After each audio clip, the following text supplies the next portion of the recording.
Well, hello, everybody, again, and welcome to another wonderful interview with our writers of Unbound's Advent devotional this year. And that devotional is Trans Advent, which centers the voices of trans people of faith during this time of waiting and preparation for the ultimate arrival of Jesus and what all that means in our faith as Christians and how, the love of God is manifest on this earth. And so I am very grateful that Zayn Silva is joining us for this interview, who is writing for the first Sunday of Christmas. And Christmas is a season, everybody. We always think it's just one day, and it's not. But there is that song, The 12 Days of Christmas, that then leads up into Epiphany. And so this devotional does cover Advent, Christmas, and Epiphany.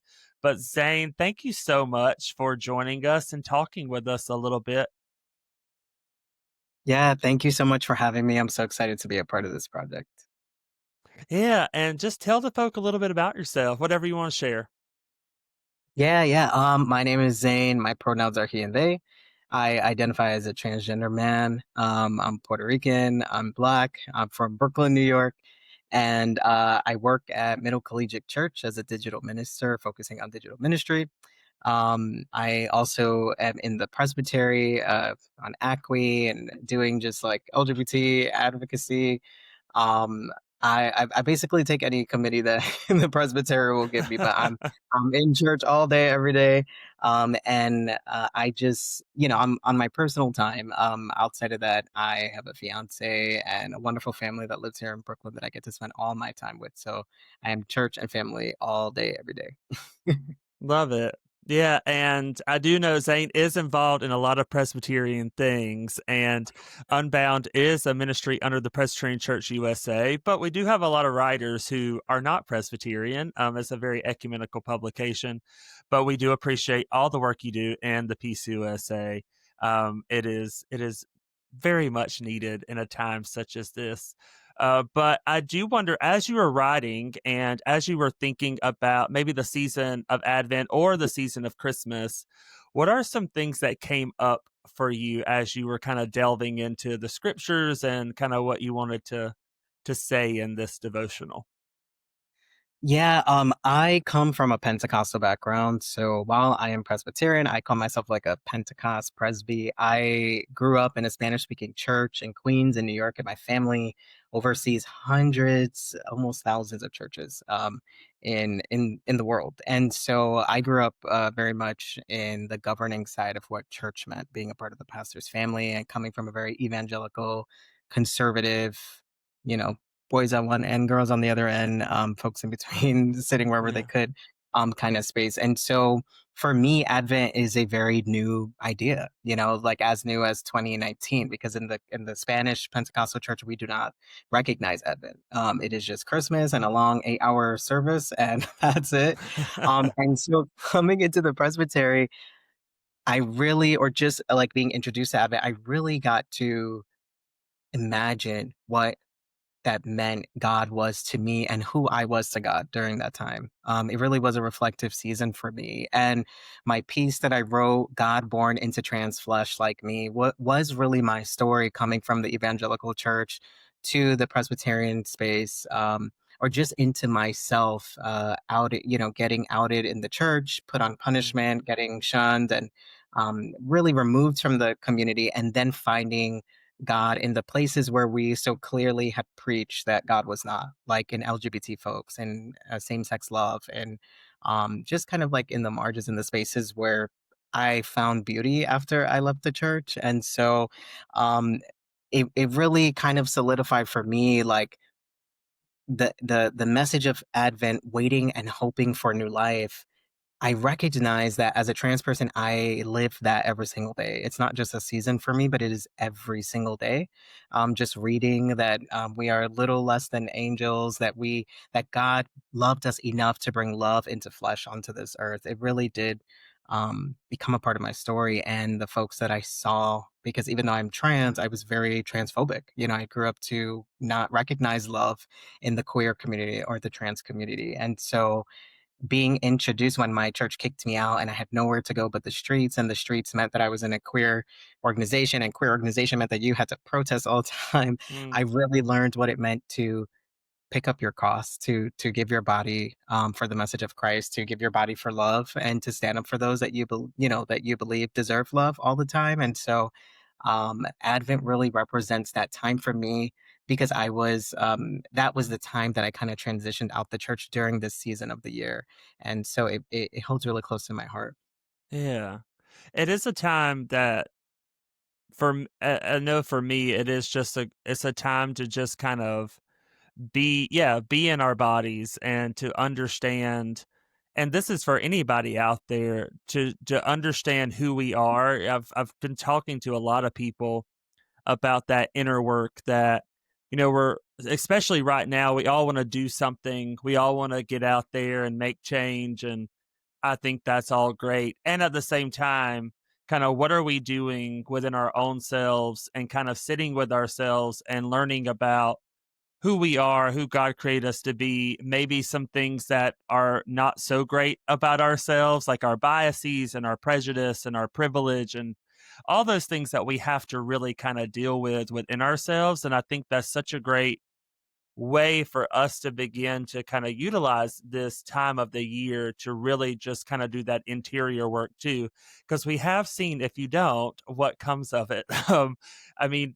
we see a lot of things happening in our country right now to where there is a lot of worship of greed and power and all these things that are, I don't know if people are trying to fill their lives with those things because they haven't dealt with a lot of stuff, and that probably is the case amongst a lot of leaders right now.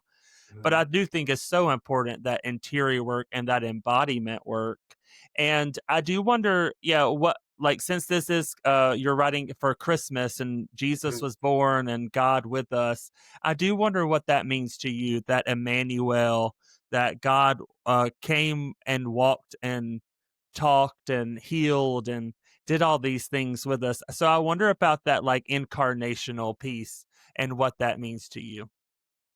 Yeah, just to the incarnation. I mean, just knowing, like I said in Hebrews, in that piece, Hebrews 2:10-18, just shows that God became one of us again, and sharing flesh and blood with us, learning obedience through suffering, learning how to love through suffering. It literally meant that Jesus knew what it was like to be misunderstood, that Jesus understood what it was be to rejected, and that was my entire life. Like, just Mm, for me personally, and the lives of a lot of trans folks that I meet. I think it's very rare that I meet someone that grew up like my parents accepted me, everything was great, I lived an easy life, I have no mm, worries.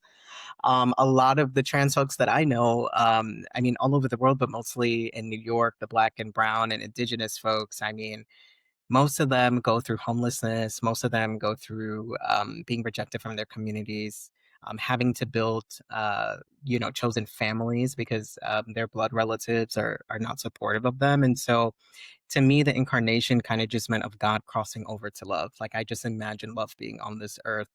In a way that I could have never understood it elsewhere, from mm, like divinity to humanity, from untouchable to tangible. And it just reminded me that we are always becoming. I think that's something in my trans journey that I recognize all the time. I've been transitioning socially for 10 years, but the more that I have a deeper relationship with the God, the more I become. And it just never stops. Like that moment of transition, um, it doesn't stop with hormones, and it doesn't stop with surgery, and it doesn't stop with mm, changing your name or anything, but it showed me that my becoming was very Christ-like.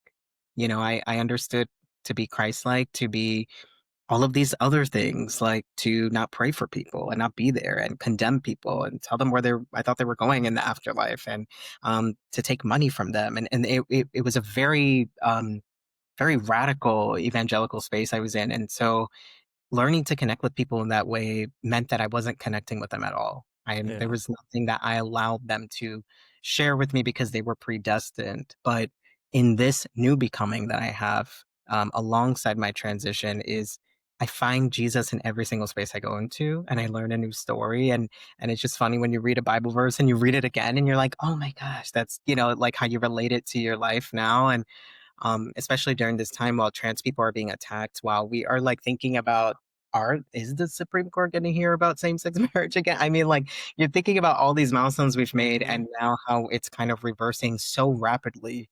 Um, and as a trans person and just knowing a lot of trans folks, it is a scary time for us right now, you know? Yeah. So this becoming kind of just lets me remember the like groan before the glory, the labor before the birth. And I just think about, as we're looking for this birthing into liberation, or we're looking for this space, we're becoming. And so that's kind of the story I hold here. Yeah.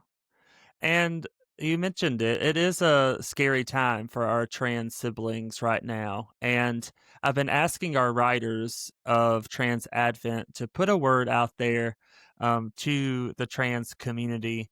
And it could be anything, but I do think right now people, I'm from rural South Carolina, and people don't think there are trans people there. And that's very false. But people are feeling isolated and don't know where to go, and the community might be hard for them to find. And um I Mm, don't think people realize how the words of leaders, and not just words but legislation, is like a death dealing it's death dealing. And I think that there are a lot of people out there just wanting something to hold on to. So I wonder what you would say to the trans community right now. mm. I would say that we are becoming in this moment, and Mm, I know how devastating this news is. But our transcestors live in us. Every ounce of bloodshed, of crying, of life, of joy that they had, of resistance, of resilience, it lives in our trans bodies.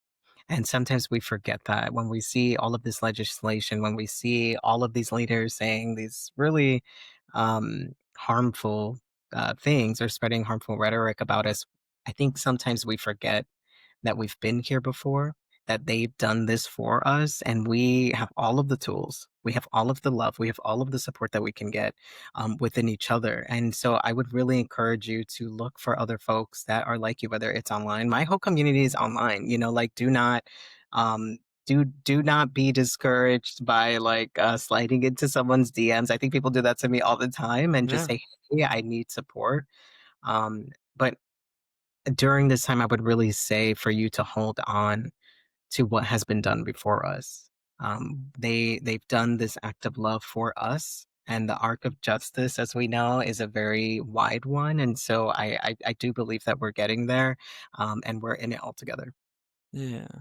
And I would add that a part of this devotional is it has also an Advent calendar that Mm, we are highlighting. We're calling the trans saints, and trans people who have gone before and have done so much for not just the trans community but the queer community as a whole, and mm, remembering them, and to remind ourselves that yes, they are around us. They are kind of nudging us and beside us and in front of us and all those things. It's a cloud of witnesses that we say in the mm. Presbyterian Church. And so to remember them, and there's an Advent calendar um, that highlights some of those wonderful trans saints and trans organizations and other organizations that everybody needs to be aware of. But Zane, thank you so much for doing this with us and being a part of the devotional and this interview. We really appreciate it. No, thank you for doing this. I think this is extremely needed right now, and I'm just so grateful for all the writers as well.